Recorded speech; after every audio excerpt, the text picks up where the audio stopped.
seja muito bem-vindo. Eu me chamo Juscelia, eu sou uma discípula de Jesus. Eu estou aqui hoje querendo compartilhar com você o que a Bíblia Sagrada diz a respeito do pecado e da salvação. Então vem comigo. Você já parou para pensar por que Deus criou a gente eterno e permitiu que a gente passasse pela morte? Tudo começou lá no Jardim do Éden, quando Deus fez o homem e a mulher, colocou no jardim e disse apenas para eles não comerem de um fruto. A partir do momento que eles desobedecem a Deus e passam a experimentar o fruto, a provar esse fruto, todos nós, através da geração de Adão, recebemos o pecado original, que surgiu lá neles. Então, mesmo que você diga que você não acredita na imortalidade da alma, mesmo que você não acredita no pecado e que você não acredite que você seja pecador, que você acredite que seja uma pessoa boa, não tem como desvincular. Todas as crianças, elas já nascem pecadoras. Inclusive, no Salmos 51:5 fala que eis que em iniquidade eu fui formado e em pecado me concebeu a minha mãe. Ou seja, um bebezinho que é inocente ainda, não tem intenção, não compreende do pecado, ele já nasce com o pecado.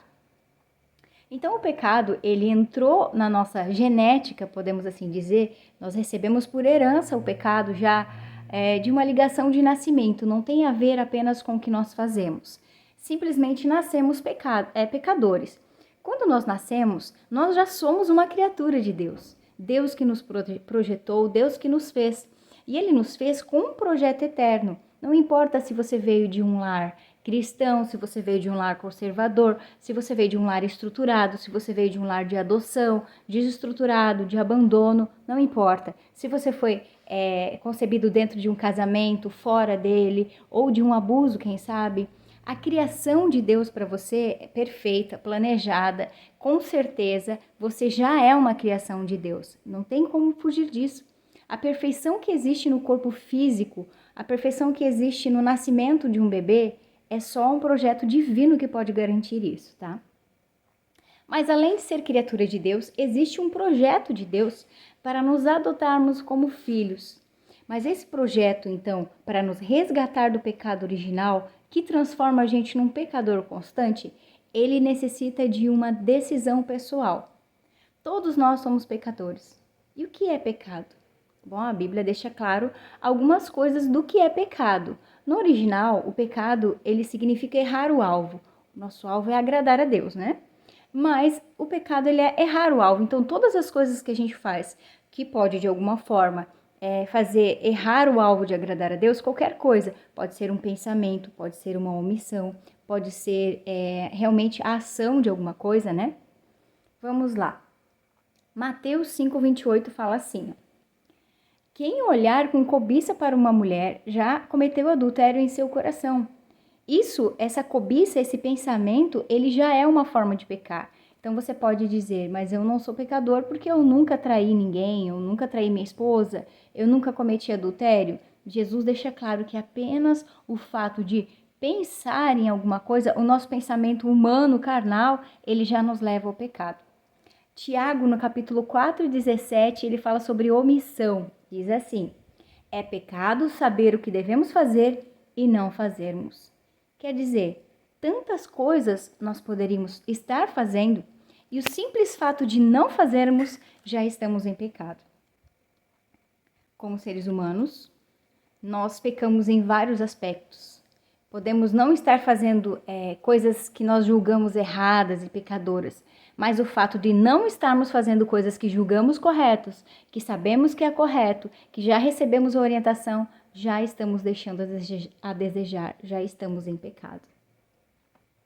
Então, não existe uma forma de você, sozinho, por si mesmo, garantir que você tenha uma alma imortal em vida, sem passar por nenhum processo de julgamento por si mesmo. Mas existe um meio de salvação, e é sobre isso que eu quero conversar com vocês agora também, tá? O que o pecado fez quando Adão e Eva pecaram lá no jardim? Aconteceu um efeito terrível, porque Deus não criou o ser humano para morrer. Ele criou Adão e Eva para viver eternamente. Porém, depois do pecado, eles foram expulsos do jardim e existia uma árvore da vida lá que eles poderiam comer o fruto e viver eternamente.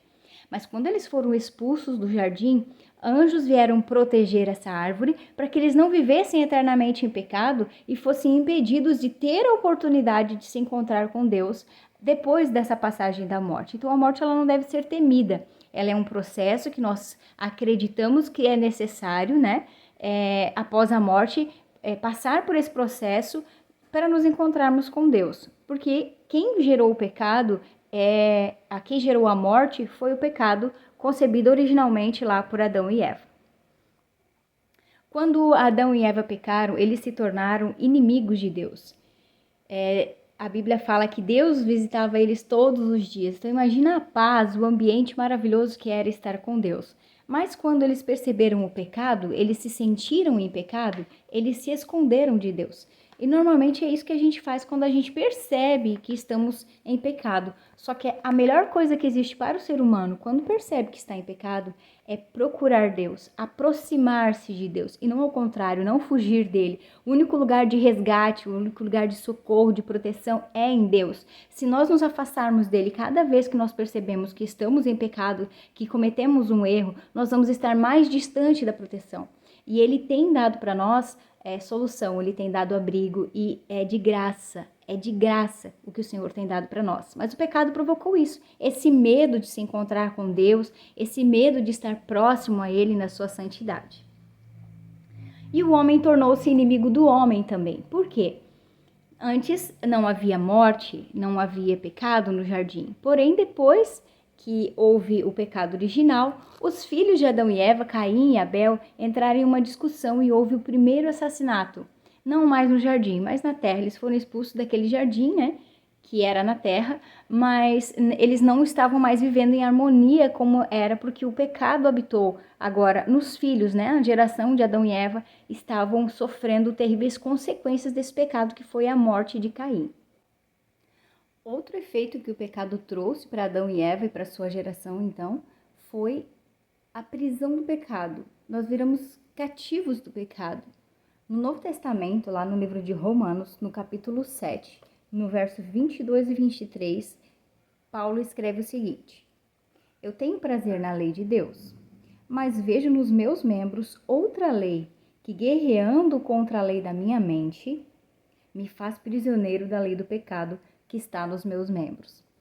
Antes no jardim, antes da queda, o homem ele tinha apenas prazer nas coisas de Deus, apenas prazer em agradar a Deus, em ter relacionamento com Ele, em conversar com Deus no final do dia, em comer do fruto da vida. Após o pecado, o homem passa então a ter prazer no pecado. Todas as coisas da sua carne se inclinam para isso, né? Então veja bem, qual é o prazer do pecado? A gente tem a intensa necessidade de agradar a nossas necessidades pessoais, né? Sejam elas físicas, de comer, se alimentar, dormir bem, de ego, de querer ser reconhecido, ser melhor que as outras pessoas, necessidades, enfim, não são pecado, não é pecado comer, não é pecado dormir, mas nós estamos em constante motivação para agradar a nós mesmos, nós estamos em constante vontade de fazer o que é melhor para a nossa carne. Eu não quero sair, eu não quero ajudar o próximo, eu não quero fazer ações sociais, porque para mim é muito melhor eu estar no conforto da minha casa, com a minha família, nesse calor dentro do ar-condicionado, né? Tomando um belo de um suco gelado. Então, nós temos essa necessidade física. Por mais que eu tenha vontade de fazer as coisas boas, que a gente falou lá em Tiago, eu sei o que é certo fazer, a minha carne, ela me vence, porque eu sei o que é certo fazer, mas eu tenho uma certa omissão em fazer aquilo que eu sei que é certo, porque eu estou sendo impedido pelo cativeiro do pecado da minha própria carne. E a consequência final, então, é a morte. Adão e Eva não foram feitos para morrer. A ideia inicial de Deus com Adão e Eva era que eles vivessem para sempre, uma população no mundo, numa terra perfeita, onde que as pessoas nunca morressem, elas vivessem mesmo.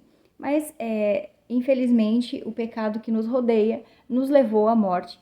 E aí, como Deus já sabia disso tudo, a gente sempre pensa assim, poxa, Adão e Eva comeu a fruta e Deus ficou indignado porque ele não esperava isso. De forma alguma, O escape já estava preparado, já existia um meio de salvação preparado, porque Deus, na sua onisciência, já sabia que Adão e Eva iriam pecar, iriam ceder. Então veja bem, quando você cai, quando você peca, Deus já sabe das suas limitações. Ele já sabe do teu potencial de pecador, de pessoa que deseja coisas ruins, porque a sua carne está tentando te dominar. E ele já tem preparado um escape para você. Ele tem preparado uma força superior, uma graça que te dá força para poder resistir os seus momentos maus, tá? E em relação à salvação, uma pessoa que ela decide estar em Deus para alcançar essa salvação eterna e viver de uma maneira consciente, limitando os desejos da sua carne, porque vencê-la completamente somente após a glorificação do nosso corpo, né? Quando a gente vive esse momento de busca incessante por Deus para viver em santidade, para alcançar essa salvação, não é pelo nosso próprio mérito. A palavra de Deus nos diz que não existe nenhum meio de salvação outro a não ser o único caminho, que é Jesus. Então veja bem, logo após a queda de Adão e Eva no paraíso, Deus aparece para eles e ele fala o seguinte no capítulo 3 e no verso 15 de Gênesis, o primeiro livro da Bíblia. Se você tiver, acompanha ali comigo. Porém, inimizade entre ti e a mulher, entre a tua descendência e o seu descendente. Deus fala isso para a cobra. Ele vai colocar a inimizade entre a cobra e a mulher, entre a tua descendência e o teu descendente, que é a descendência das cobras, e a descendência da mulher, que é o teu descendente, no singular. Essa já era uma profecia para Jesus. E seguindo o mesmo versículo 15, ele fala assim, ó, este te ferirá a cabeça, e tu lhe ferirás o calcanhar. Porque Jesus sofreu vindo nessa terra, ele foi crucificado, mas isso foi apenas um ferir de calcanhar do mestre, porque ele vai, no final de tudo, ferir a cabeça de Satanás e acabar com essa mortalidade que nós temos hoje que enfrentar, essa luta contra a nossa carne, todo esse processo que o pecado deixou na nossa geração. Mas sim, existia sim um plano de salvação desde o início para a humanidade.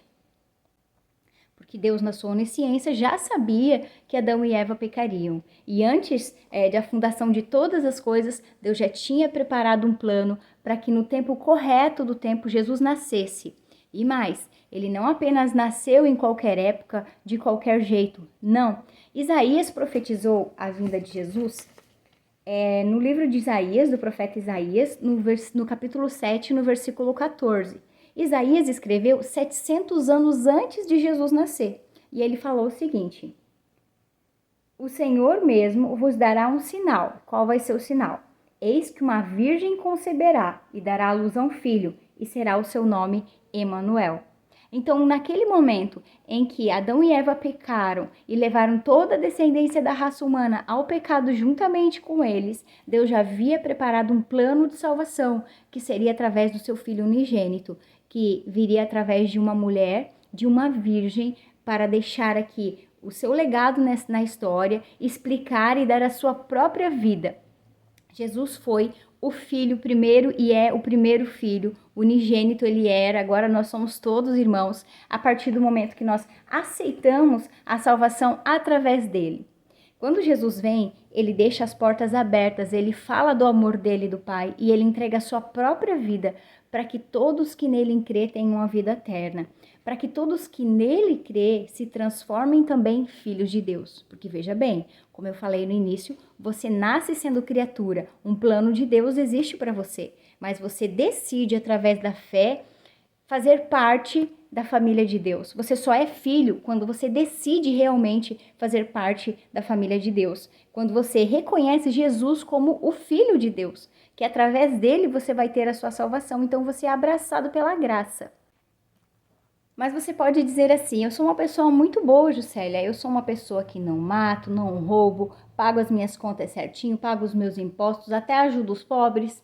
Então, eu não sei se eu preciso de mais alguma coisa para ser salvo. Você precisa. A única forma de você chegar até a Deus é através do seu filho.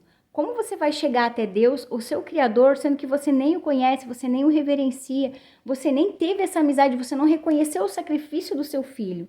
Você precisa sim, não importa o quão bom você seja, a salvação não é por mérito, Fosse assim, pela meritocracia, Jesus não precisaria ter vindo morrer pelos nossos pecados. Automaticamente, nós, pelas nossas próprias boas obras, seríamos salvos. Agora eu vou te dizer, as nossas obras não são boas. A palavra de Deus diz em algum local que eu não me lembro, que a nossa justiça é como trapo de imundícia. Jesus falou, eu vim para os doentes. Mas quando ele fala eu vim para os doentes, ele não quer dizer que existiam pessoas que não estavam doentes. Todos estavam contaminados pelo pecado, mas apenas algumas pessoas reconheciam que estavam doentes. Algumas não, mas achavam que estavam ótimas. Teve inclusive um jovem que chegou para Jesus e disse assim, ó, bom mestre, eu cumpri todos os mandamentos da palavra, eu segui os 10 mandamentos, eu sou ótimo. Só faltava ele dizer, cadê minha estrelinha, né? E aí Jesus disse, ótimo então, você vai lá e vende todos os seus bens e doa aos pobres. A ideia de Jesus não é que para vir para ele você precisa vender tudo e doar tudo e ficar sem nenhum recurso financeiro.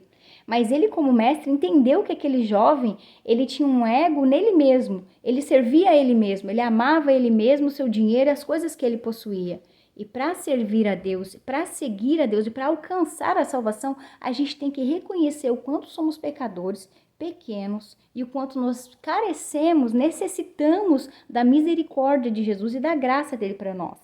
E o jovem saiu triste, ele se retirou triste, porque ele queria realmente agradar a Deus, mas ele não queria deixar de entender que ele era autossuficiente. E de forma alguma nós conseguimos alcançar a salvação quando nós se tornamos autossuficientes de nós mesmos. Nós precisamos, nós carecemos, reconhecemos então quanto somos pecadores e o quanto precisamos da misericórdia de Deus para alcançar essa salvação que está aberta, ela é gratuita, mas ela precisa de uma confissão de pecado e de fé para alcançar essa graça através de Jesus. E por que nós temos que confessar a Jesus? A palavra de Deus nos diz em Atos, no capítulo 4, no verso 11 e 12.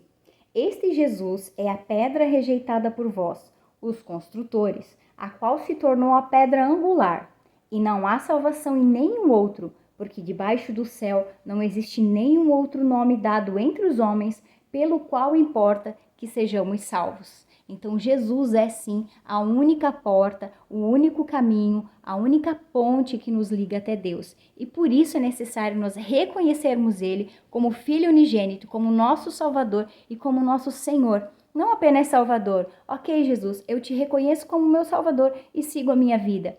Porque Senhor, ele é além de Salvador. O Senhor, ele é aquele que antigamente era muito importante falar Senhor, né? Existiam os escravos e eles se reportavam ao seu senhor. E os escravos, eles eram pessoas completamente dependentes dos seus senhores para tanto fazer tudo que eles pediam e executavam e suas vidas estavam a ele. Então, quando eu digo que Jesus é o meu Salvador e o meu Senhor, quer dizer que todas as minhas atitudes devem andar em conformidade com a vontade dele, devem estar de acordo com o que Deus deseja para mim, de acordo com o que Jesus ensinou.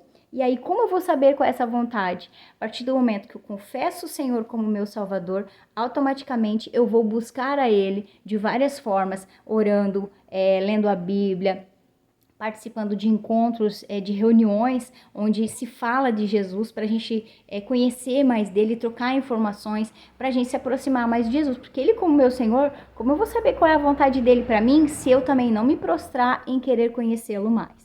No Novo Testamento, no livro de Efésios, no capítulo 2, no verso 8, diz assim: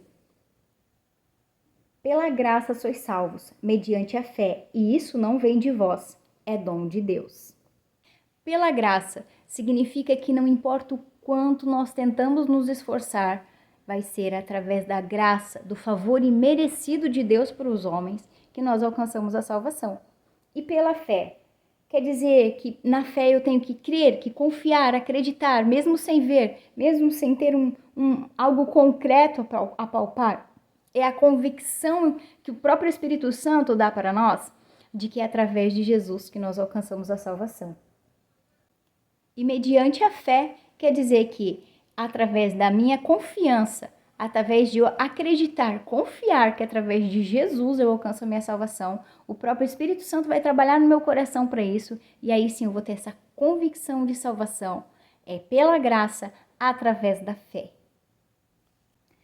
Em Romanos, no capítulo 5, no verso 17, diz assim: Se pela ofensa de um e por meio de um só reinou a morte, muito mais os que recebem a abundância da graça e o dom da justiça reinarão em vida por meio de um só, a saber, Jesus Cristo.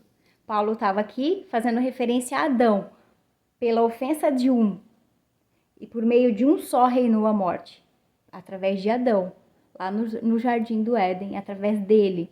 Ele era o cabeça daquele local e ele permitiu que a cobra enganasse a Eva e através dele toda a geração humana foi conduzida ao pecado e à morte. Agora, através de um só, através dessa abundância de graça de Jesus, nós reinaremos em vida.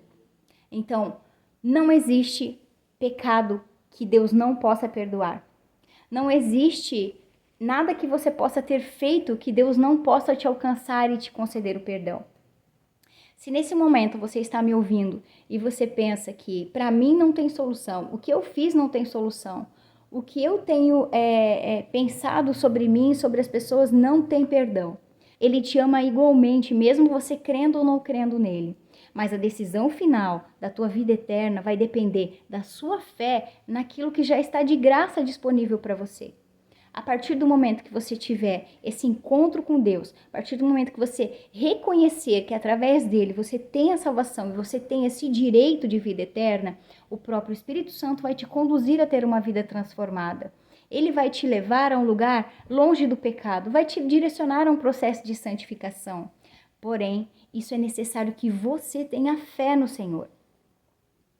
Se nesse momento você me ouviu até aqui e sentiu que Deus falou com você, você está afastado dos caminhos do Senhor, ou você nunca conheceu esse Jesus maravilhoso, você está atolado num poço de tristeza, você está vendo que a sua vida está amarrada, eu te convido a orar comigo nesse momento.